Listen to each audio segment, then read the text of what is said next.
La parole est maintenant à Monsieur Gilles Savary, rapporteur de la Commission du développement durable et de l'aménagement du territoire pour le projet de loi portant réforme ferroviaire.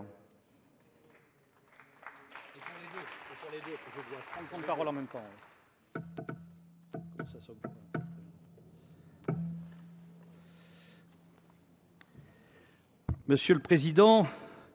Monsieur le Secrétaire d'État, cher Frédéric Cuvillier, Monsieur le Président de la Commission du développement durable et de l'aménagement du territoire, Monsieur le rapporteur de la proposition de loi organique relative à la nomination des dirigeants de la SNCF, Messieurs les rapporteurs pour avis, mes chers collègues. L'histoire de nos chemins de fer depuis l'inauguration de la première ligne française, Lyon-Saint-Étienne en 1833, a été marquée par un petit nombre de séquences, toutes à chaque fois commandées par des mutations profondes de nos sociétés. Le rail est l'enfant naturel de la révolution industrielle des XVIIIe et XIXe siècles. Il est né avec le fret pour l'approvisionnement des grandes manufactures industrielles, avant de devenir le vecteur épique de la conquête de l'Ouest américain, mais aussi des grands comptoirs coloniaux et de leur liaison aux comptoirs maritimes. Dès la fin du XIXe siècle, puis pendant les 3 premiers quarts du XXe, le chemin de fer a connu un âge d'or inégalé depuis, avec le grand éveil de la mobilité des personnes, des soldats de la Grande Guerre d'abord, où il gagnera ses galons d'industrie stratégique, dont il nous reste aujourd'hui de tenaces frontières techniques, puis de la mobilité des ménages, à compter du Front populaire et de l'avènement des loisirs de masse avec les congés payés. Entre le chemin de fer des origines, celui de la grande industrie, et le chemin de fer de la démocratisation de la mobilité, les pouvoirs publics ont dû déjà l'accompagner par une grande réforme, celle de la nationalisation des multiples compagnies privées des origines par la loi du 31 août 1937. C'est ainsi que fut créée, sous statut de société d'État, la Société nationale des chemins de fer français, attributaire de l'ensemble des réseaux privés et intégrée en une unique entreprise ferroviaire. L'après-guerre et la fin du XXe siècle ont été marquées à la fois par la progressive déprise de l'industrie lourde et un grand exode rural avec son corollaire qui est la concentration urbaine. L'augmentation du pouvoir d'achat du ménage s'est traduite par une croissance progressive mais spectaculaire du taux d'équipement automobile qui est de 83% aujourd'hui contre 21% en 1953. Ces évolutions lourdes de la société française ont peu à peu bouleversé les usages et les besoins de mobilité, dont la principale réponse ferroviaire a consisté en France à développer les performances techniques des trains de voyageurs à travers notamment la très grande vitesse. Le rail bouleversait spectaculairement la carte des isochrones, la géographie des déplacements et les hiérarchies territoriales. À compter des années 80-90, la construction européenne, dont la liberté de circulation des biens et des personnes constitue l'un des grands principes, s'est employée à effacer progressivement les frontières, celles des frontières routières et des postes frontières routiers, la libéralisation du trafic poids lourd, puis celle du trafic aérien. Cette construction de l'Europe des transports, progressive mais inachevée à ce jour, notamment dans le secteur ferroviaire, qui est techniquement le plus rebelle, s'est déployée à la faveur d'un certain nombre de directives, suivies de 3 paquets législatifs successifs, 2001, 2004, 2007. L'ultime est en cours de discussion à Bruxelles aujourd'hui, c'est le 4e paquet législatif. Mais l'événement majeur de la période n'est pas l'ouverture européenne du rail. L'événement majeur de la période est une mutation spectaculaire des mobilités qui expose désormais le rail à des concurrences autrement redoutables que celles des compagnies ferroviaires entre elles. Celle de la route triomphante d'abord, dont la part modale, 85%, résiste de façon extrêmement robuste à toutes les incitations dans tous les pays du monde, mais aussi la voie d'eau, mais aussi la concurrence redoutable sur longues et moyennes distances des low-cost aériens, avec des coûts et des prix difficilement soutenables. Celle aussi de nouveaux usages de mobilité, comme le covoiturage, qui déplace chaque jour en France 1 demi-million de personnes déjà. Comme dans l'énergie, il est probable que le XXIe siècle sera marqué par le recours à des bouquets de mobilité, sans autre exclusif pour le chemin de fer que le développement des trains cadencés d'agglomération, dont le succès des TER depuis leur demi-régionalisation de 2002 préfigure probablement une tendance durable. La France, en campant obstinément trop longtemps sur des politiques modales séparées et découplées les unes des autres, n'a pas pris le virage de la mobilité moderne et de l'intermodalité. Elle s'est par ailleurs montrée d'un zèle douteux en séparant totalement RFF et la SNCF par la loi du 13 février 1997, en inventant l'extravagante procédure du gestionnaire d'infrastructure délégué, qui revient pour RFF à confier la gestion des circulations et de l'infrastructure à la SNCF, au prix d'un invraisemblable imbroglio de contrats et de facturations croisées, d'incohérences opérationnelles, de surcoûts de transactions et de coordination extravagants. Par ailleurs, elle a fait le choix des records technologiques et du prestige, de la très grande vitesse, aux dépens de son réseau historique, dont les audits en 2005 et 2012 de l'École polytechnique fédérale de Lausanne ont révélé au grand public un degré de vieillissement alarmant. Le précédent gouvernement a tardé à prendre la mesure de cette situation. Il a certes augmenté le budget de l'État consacré à la remise en état du réseau, mais trop timidement pour en infléchir l'inéluctable dégradation. Il n'a eu conscience que très tardivement du naufrage dans lequel s'engageait notre système ferroviaire si nous ne réagissions pas. À cet égard, la lucidité et l'exhaustivité du diagnostic des assises du ferroviaire en décembre 2011, en présence de tous les partenaires sociaux déjà, n'a eu d'égal que leur absence totale de débouchés politiques. Les assises ont fait le constat de l'impasse d'un système qui s'endettait de 1,5 milliard d'euros supplémentaires par an, mais aussi de la nécessité du regroupement de RFF et SNCF, ou encore de l'insoutenabilité financière du tout TGV. Sans suite, l'équation ferroviaire dont a hérité le gouvernement Ayrault s'énonce en quelques chiffres édifiants. Plus de 40 milliards de dettes, qui vont s'élever mécaniquement entre 60 à 80 milliards en 2025 pour financer les 4 coûts parties du TGV, soit aujourd'hui 1,7 milliard de remboursements qui seront portés autour de 3 dans les années qui viennent. Une baisse constante de la clientèle des TGV depuis 2008 et une prévision déjà de 100 millions de déficit annuel dès l'ouverture de la future ligne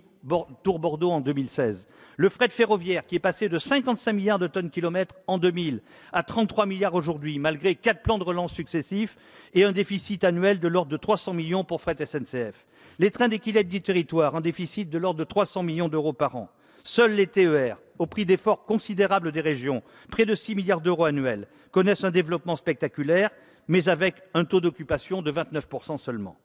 Ajoutant à cela une quasi-saturation du réseau de l'Île-de-France et une dégradation continue de la qualité des services des lignes A et B du RER, et on mesure la portée de l'héritage empoisonné qui est le vôtre, Monsieur le Ministre. Pour faire face à cette situation, le Premier ministre Jean-Marc Ayrault et son ministre des Transports, Frédéric Cuvillier, ont décidé de mettre en chantier la grande réforme dont notre système ferroviaire, le dernier à y procéder en Europe, a désormais impérativement besoin. Il en a présenté les orientations politiques essentielles de son discours de La Halle-Freycinet le 30 octobre 2012 et les orientations plus précises de la réforme aujourd'hui. Par ailleurs, il s'est courageusement attaqué au délicat problème de la programmation des investissements en mettant en place la commission Mobilité 21, qui a été remarquablement animée par notre collègue Philippe Duron. Mais c'est au plan européen que Frédéric Cuvillier a obtenu le succès le plus remarquable, parce que le plus improbable, face à la préférence entêtée idéologique de la Commission européenne pour une déintégration et un démantèlement des compagnies historiques, au profit d'un modèle séparé dont la France venait d'épuiser les charmes après plus de 15 ans d'exercice, alors que tous les grands réseaux du monde, les réseaux de référence, le Japon, l'Allemagne, le fret américain, la Suisse, tous ceux qui font référence aujourd'hui sont des réseaux intégrés. Ce n'est qu'après une rude partie de bras de fer avec la Commission européenne et un axe franco-allemand solide que Frédéric Cuvillier a réussi à infléchir sa position et lui faire accepter des groupes ferroviaires intégrés. Dans le jargon du quatrième paquet ferroviaire, ça s'appelle des entreprises verticalement intégrées qui font, chers collègues, oui, que ce qui est proposé est eurocompatible grâce au volontarisme politique. Si, est eurocompatible, bien sûr, grâce au volontarisme politique de Frédéric Cuvillier et de son collègue Ramsauer.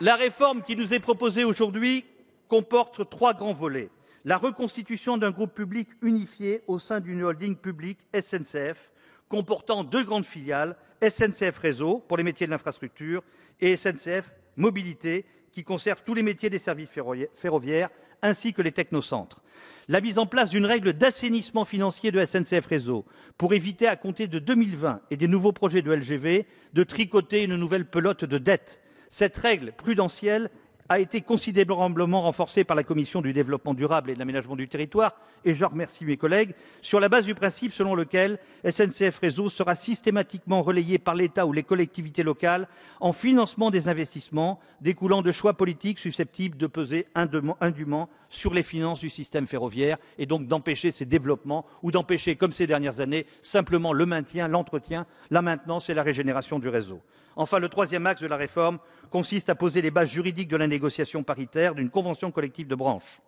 Le statut de cheminot est préservé, les recrutements au statut également. Mais il s'agit de prévenir tout risque de dumping social comme celui que l'on observe sur la route, soit par les nouveaux entrants, qui sont déjà une trentaine en France, soit par les 950 filiales de droit privé au droit commun du travail que compte lui-même le groupe SNCF.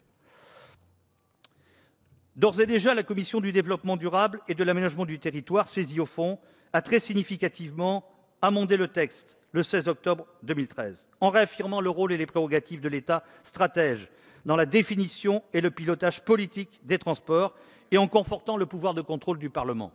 en consolidant les missions de l'autorité de régulation des activités ferroviaires en matière de surveillance économique, de règlement des conflits d'accès à l'infrastructure et surtout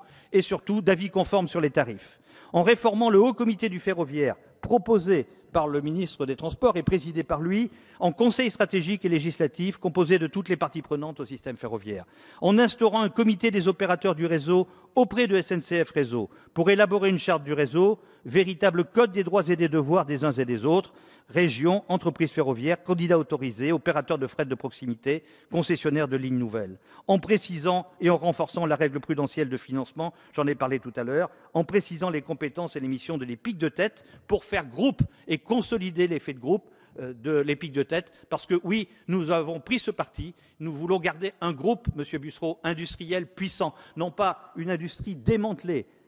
écartelée, séparée. Demain, tout ce qui se construit parmi nos nouveaux concurrents, ce sont des groupes géants, des groupes vis-à-vis desquels nous serons encore trop petits quand ce sera les Chinois ou les Coréens qui viendront chez nous. Donc nous avons pris ce parti. C'est un parti non seulement eurocompatible, mais c'est un parti industriel, le même que l'Allemagne, qui aujourd'hui domine l'Europe avec la Deutsche Bahn. Mes chers collègues, j'ai entendu comme vous les attentes qui s'expriment par une grève des personnels de la SNCF, à l'appel de 2 syndicats depuis une semaine désormais. Quoi que l'on pense des motifs et des mots d'ordre qui ont mobilisé jusqu'à 27% des salariés de la SNCF, toute grève est un symptôme. Il faut entendre les inquiétudes et les peurs de l'avenir des cheminots. Ils n'ignorent rien de la situation financière de notre système ferroviaire, de l'état du réseau, des concurrences et des succès implacables de la route et de l'aérien, de l'impasse du tout TGV, de la nécessité de négocier une convention collective, non seulement pour éviter une concurrence sociale déloyale, mais aussi pour se prévenir des filiales concurrentes du groupe SNCF. Mais c'est précisément pour y apporter des garde-fous et pour remettre notre système ferroviaire en état d'affronter sereinement l'avenir, dans un environnement profondément bouleversé, que cette réforme a une raison d'être. Je ne suis pas personnellement un fétichiste de la réforme. L'absence d'une réforme n'en épuise pas cependant la nécessité. L'absence de réforme se traduit alors, le plus souvent, par des adaptations chaotiques, naturelles, désordonnées, infiniment plus violentes qu'une réforme en bon ordre. L'alternative est entre la mesure de la réforme et la brutalité du darwinisme. En tout cas, mes chers collègues, j'ai personnellement la conviction que toute tentation de renoncement à cette réforme laisserait notre système ferroviaire comme un bateau ivre, sans cap ni gouvernail, et constituerait une occasion perdue pour la France, pour le rail et pour nos cheminots. Cette loi n'est qu'une loi de gouvernance. C'est une loi de réunification de notre entreprise ferroviaire au sein d'un groupe de services publics. C'est une loi de rationalisation des choix d'investissement et d'assainissement financier progressif de nos 3 EPIC et en particulier de ce qui est aujourd'hui RFF. C'est enfin une loi de protection des travailleurs du rail, afin de les prévenir du dumping social que l'on observe sur la route. J'ai entendu de toutes parts, à droite comme à gauche, des demandes de retrait de cette réforme. Retrait pour gagner du temps, pour les uns comme pour les autres, mais sans doute avec des intentions contraires. Pour en rester à la structure séparée d'aujourd'hui, pour s'exposer sans peser au 4e paquet ferroviaire européen, pour continuer à gonfler la dette sans réagir, pour laisser s'installer une jungle sociale autour d'un statut à la dérive. Cette option serait celle de la fuite, elle serait celle de l'abandon, elle serait celle d'une inacceptable régression.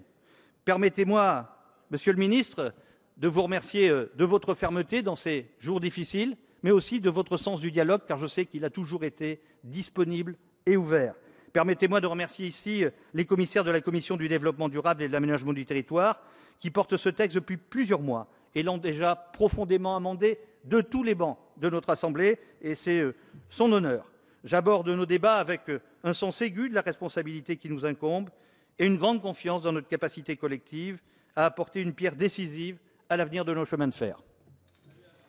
Merci, monsieur le rapporteur.